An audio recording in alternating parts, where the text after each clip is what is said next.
Now, from potential conflicts in the region to domestic issues, which is their own different kind of conflict. Now, in 2025, we'll have general elections. It seems like a long way away now, but it's going to go very quickly. Now, currently, the Socialist Party are in their third mandate. The opposition is divided. There's infighting going on. Now, from where I'm sitting, it seems easier for the Socialist Party to just take a fourth mandate because the opposition is divided. But do you see a rotation of power plausible? What's your plan? What's your direction for this next year, which is going to be crucial? You are correct. Your observations stand. But there is clearly a path. And following that path is a matter of will and vision. What is the path? The majority of Albanians do not support the status quo. The majority of Albanians believe that Albania is heading in the wrong direction. Mm-hmm. The majority of Albanians want change. The challenge of the opposition in such a case is to mold out of this majority of citizens a political majority. Mm-hmm. That this dissatisfaction turns into vote. Mm-hmm. That these people go and cast their vote for change. But in order for this to happen, we have to make an offer for change. An offer that is credible, that is realistic, mm-hmm. as well as the instruments that this offer is not only brought to the citizens, but also carries them to the ballot box and earns their vote. And for this, the Democratic Party is investing heavily politically mm-hmm. to stop the soap opera of the last 2 years, which has been playing at a high cost mm-hmm. Within the opposition, allowing Mr. Ram and his government a free rein, and to concentrate all our energy and all our attention to preparing and unfolding a program, an offer, as well as the instruments of faith that this offer will be implemented properly. The most cardinal of them, a credible team of candidates mm-hmm. for the next parliament. So this is in broad lines what the Democratic Party is focusing right now. Mm. And I mean, let me just focus on the majority of people are unhappy with the status quo and how things are going. And I understand it's a year away and it takes time to put these things together, but what do you see as being the most concrete and important parts of this strategy? You know, how are you going to get people to latch on to what you're saying and give them a solution or offer them a solution? First is an analysis, a realistic analysis of where the country stands. And this, of course, shouldn't be an academic synthesis of what people experience in their daily lives, but a proper account of the problems that 11 years of bad government and corruption have caused to Albania and to the Albanian citizens. Economy stands out as the biggest problem, as the biggest challenge. Higher cost of living, a small and impoverished middle class, which is shrinking instead of getting bigger. A lack of perspective for Albania's youth. Albanian third age, the retirees, are the poorest in the region, mm-hmm. way poorer yes. than the pensioners of Kosovo. And vital sectors for our GDP, such as, for instance, agriculture, which still occupies about 20% mm-hmm. of our GDP, and about 30% of Albanians live off agriculture, yes. remains one of the most unsupported, underfinanced, and critical sectors. But so is the issue of free professionals, of the middle class, mm-hmm.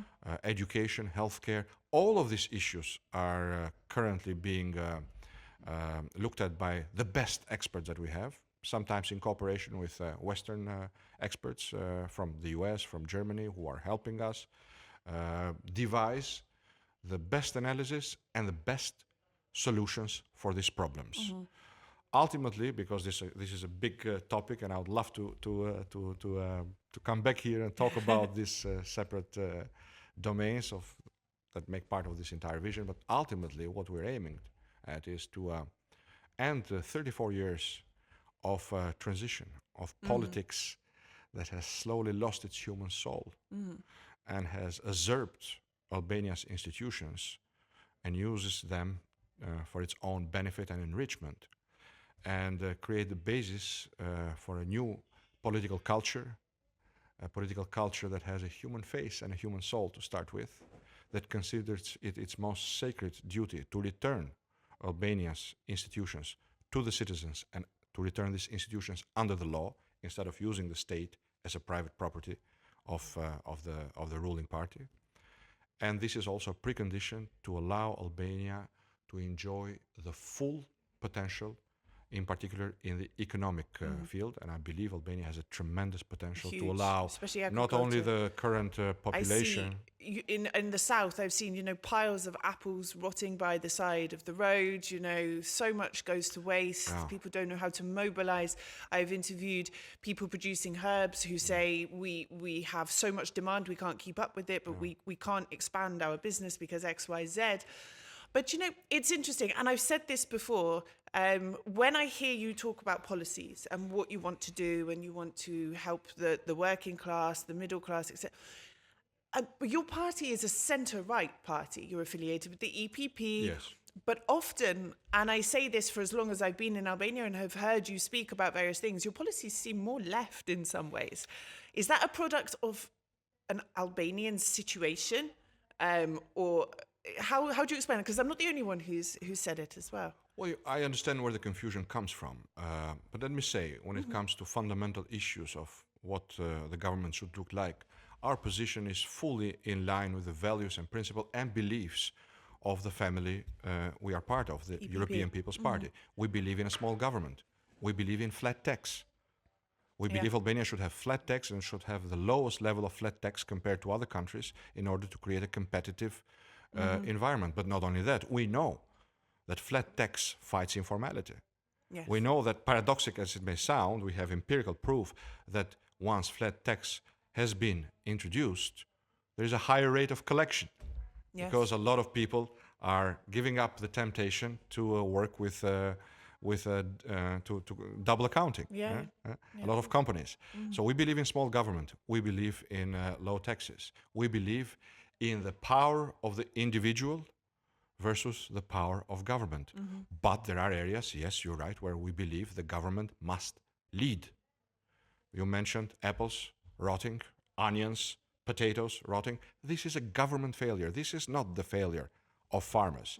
All over Europe and in countries that aspire to become members of the European Union, and even in Kosovo, where the process is still in its baby shoes, governments support farmers.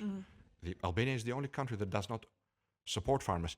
It does even worse than that. The latest scandal last September, it shows that it does not suffice to steal subsidies meant for farmers, but it even mismanages money, 70 million euros from EPART, from the European Union, taxpayers' money for corruption purposes. It has mispurposed and misdestined this money, and it's now a process under investigation. Isn't it? The next Under investigation. So, yes, I believe the government has a role to play when it comes to, you mentioned farming, subsidies are very important. In our plan, we have two major changes. The first and most important change is a quantitative leap in the amount that the next government should put at the disposal of farmers. The second, which is just as important, is no discrimination, no bottlenecks. Subsidies will be paid on basis of production and not eliminating the kind of bureaucracy that exists now as an alibi for the failure to support farmers. The second one is infrastructure. Farmers have to have infrastructure. Main roads, but also access roads, but not just roads, also support with their irrigation, with their electricity, with their ability to build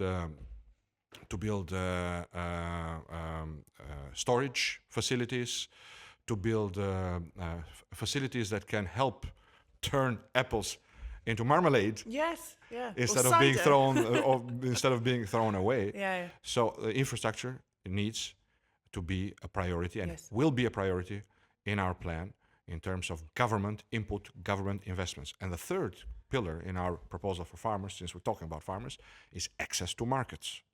A farmer today has a terrible time taking his produce How could to the someone local market. Yeah, Debra, how can they To the they local market. bring No. it where the demand is in The Tirana? infrastructure is poor.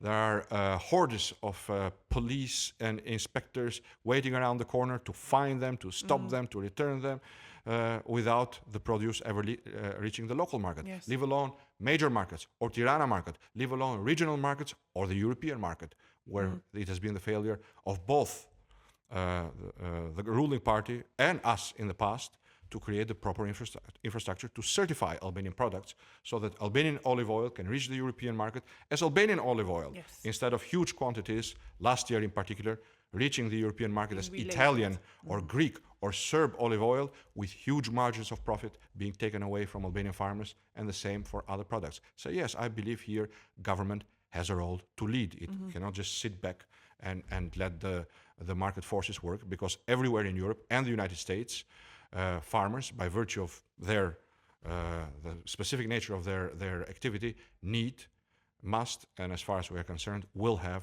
the government on their side. Same goes on education. I believe it's the role of the government to lead in transforming Albania's education, in preparing the ground so that Albania's youth, your 5-year-old daughter that we met before we walked in here, she and her peers, and the 10 years, and the 12 years, and the 18-year-olds, they should have in Albania the proper conditions, not to simply receive a formal education, but to be prepared for this tremendous change that is happening in the world. And as far as we are concerned, we have to inject and invest on a yearly basis to create professional training, in particular in the area of high-tech and innovation. And these are areas where the government has to lead. The government also has to lead in the health sector, but in a different way. To allow, Albanians spend about 1 billion euros every year, 1.2 billion euros for their healthcare. Part of it goes as health contribution to the health fund. Part of it is taken from the universal taxation, because it's not sufficient to pay from this. Part of it is bribes that are paid primarily in the public sector, but not only. Part of it goes to the private sector, and then you have a lot of money going into patients and their family members being flown out to be cured, and all the hospitality costs in other countries. 1.2 billion, most of it under the table, has to be put on the table. The healthcare system in Albania has to become transparent. It has to expenses have to be measurable. Albania has to introduce modern mechanisms of public healthcare management, because 1.2 billion euros is a huge amount that should allow that every Albanian is provided proper healthcare. Every Albanian, in fact, regardless of their income, of course, there will be a social component to this, but 1.2 billion, there you have it. That is a solution, and it's not happening because there are no reforms in the health sector. And this is where the government has to intervene, and we have a solid plan to do so. These are, we talked about these 3 aspects, but there are many other aspects which we are looking at. A huge one is the property reform, but that's going to take, I think, a special podcast. It's together with justice reform. These are the 2 reforms which, in our view, as a center-right party, as an EPP party, will make it possible for the Albanian individual and the Albanian middle class to flourish, and will make it impossible for any government, however bad, to mess with their lives and with Albania's prosperity.